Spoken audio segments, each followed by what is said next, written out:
Hello my dears, कैसे हो आप लोग। आई होप अच्छे होंगे। पिछले क्लासेस में हम लोगों ने सीखा वाज और वर का प्रयोग। आज हम लोग सीखेंगे हैज, हैव और हैड का प्रयोग कि सेंटेंस में कैसे हैज और हैव का प्रयोग किया जाता है। और जब मैं ट्रांसलेशन आप लोगों को सिखाऊंगा तो पूरी तरह से विस्तृत प्रेजेंट टेंस, पास्ट टेंस और फ्यूचर टेंस बताऊंगा। लेकिन आप लोगों को बेसिक चीज़ें अभी बता रहा हूं, जैसे कि ईजेएमआर का प्रयोग, हैज हैव का प्रयोग, हैड का प्रयोग, इस तरह के जितने भी है वाज वर का प्रयोग। तो इसी कड़ी में आज हम लोग पढ़ेंगे हैज और हैव का प्रयोग, साथ में हैड भी पढ़ेंगे। तो हैज, HAS, हैव और हैड, ये तीन हमारे पास में हेल्पिंग वर्ब्स हैं। इसको कहते हैं हेल्पिंग वर्ब। अब इसका प्रयोग कैसे करते हैं सो देखेंगे। इसका प्रयोग सबसे पहले तो हम लोग देख ले कि हैज का प्रयोग, तो इसका मतलब क्या होता है। पास है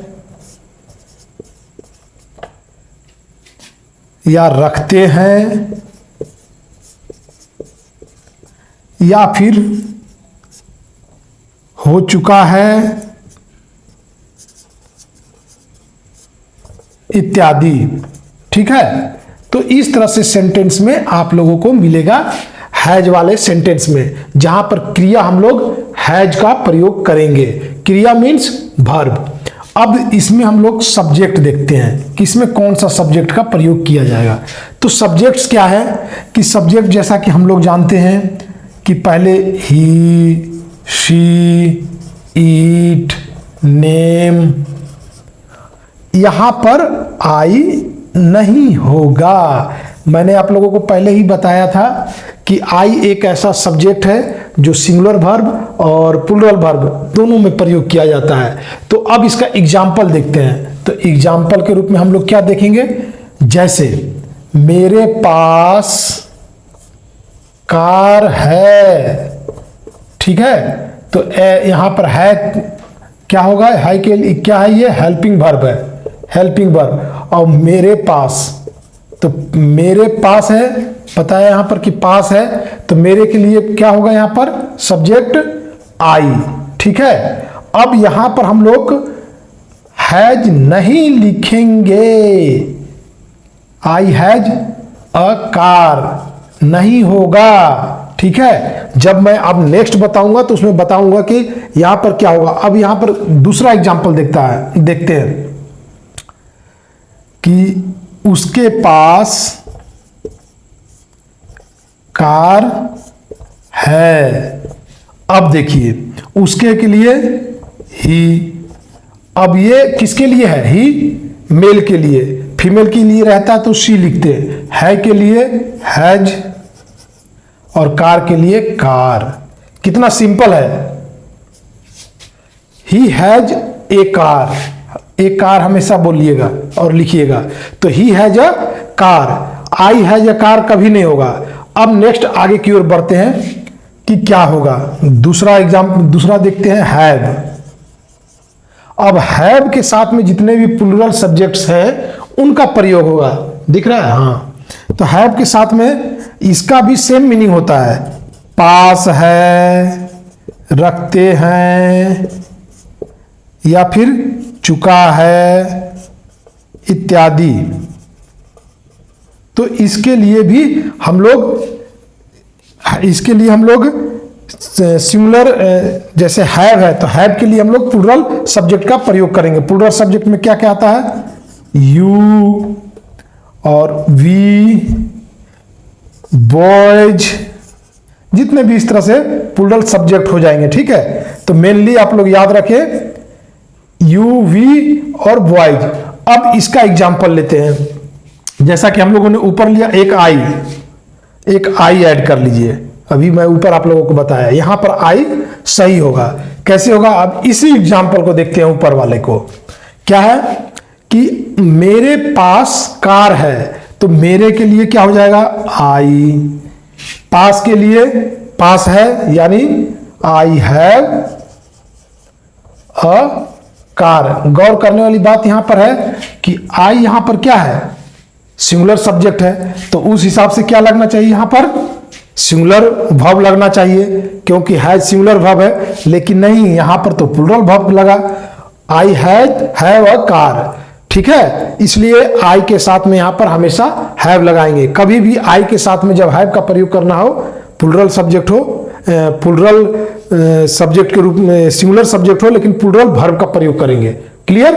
अब नेक्स्ट देखते हैं एक और एग्जांपल। हम लोगों के पास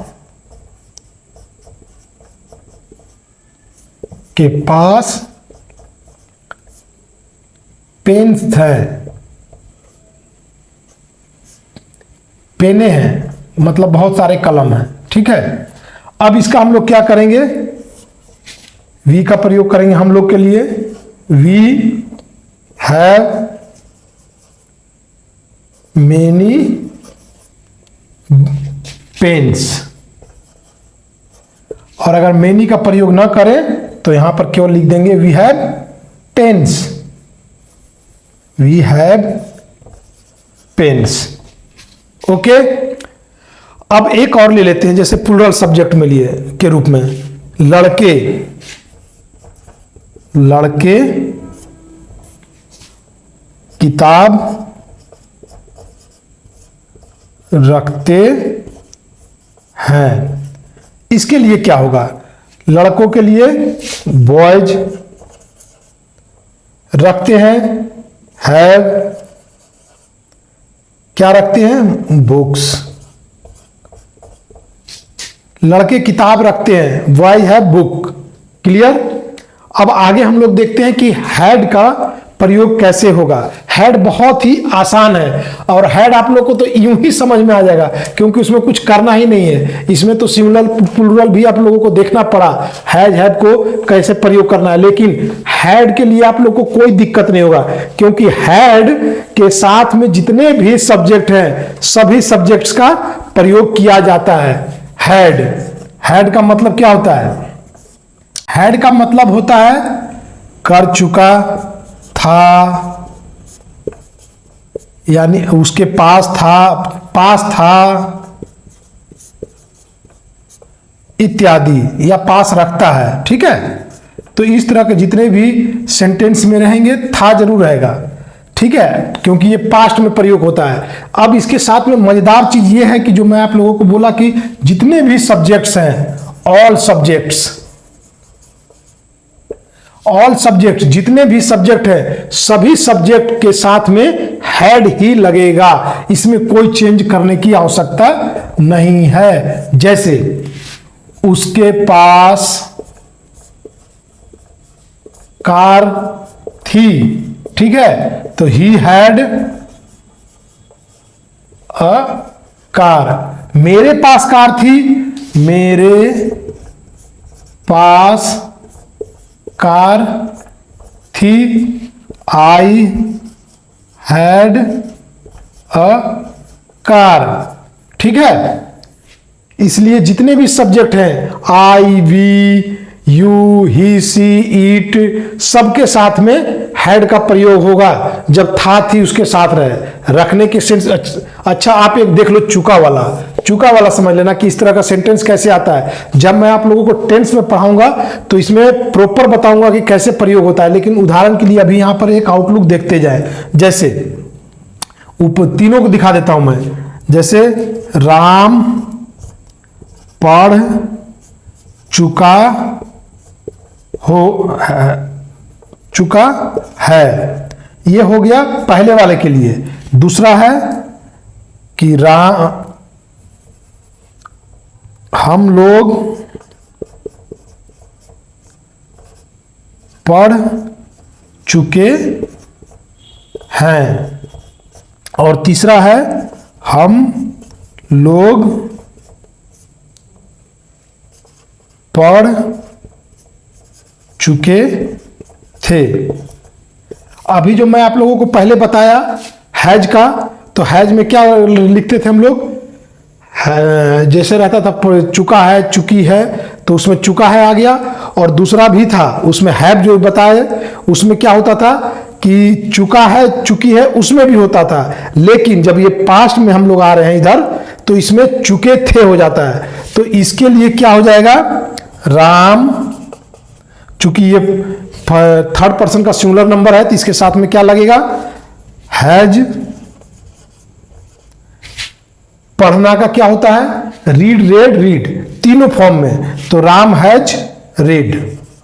आगे हम बताएंगे आप लोगों को क्लियर करके, अभी ये केवल एक आउटलुक दे दे रहा हूं। हम लोग पढ़ चुके हैं, तो वी हैव रेड, हम लोग पढ़ चुके थे। अब यहां पर देखो, वी हैड रेड, तीनों क्लियर।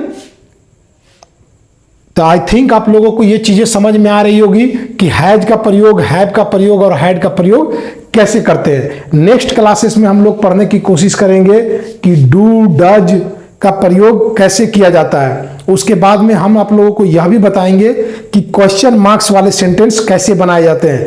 अगर आप लोगों का हेल्पिंग वर्ब वाला ये सेशन क्लियर हो जाता है तो वो समझना बहुत ही आसान हो जाएगा। तो आई होप आप लोग जो सीख पा रहे हैं उसको धीरे धीरे अपने आप में लागू भी करेंगे, अर्थात इससे जुड़े हुए जितने भी सेंटेंस हैं बनते हैं वो खुद से लिखेंगे, कहीं और से लिखेंगे, और छोटे छोटे वाक्य लिखना, कोई क्रिटिकल वाक्य मत लिखना, और उसके बाद में उसको सॉल्व करना। तो डेफिनेटली आप लोग इंग्लिश सीख जाओगे। तो फिर मिलते हैं नए क्लास में, तब तक के लिए जय हिंद, भारत माता की जय।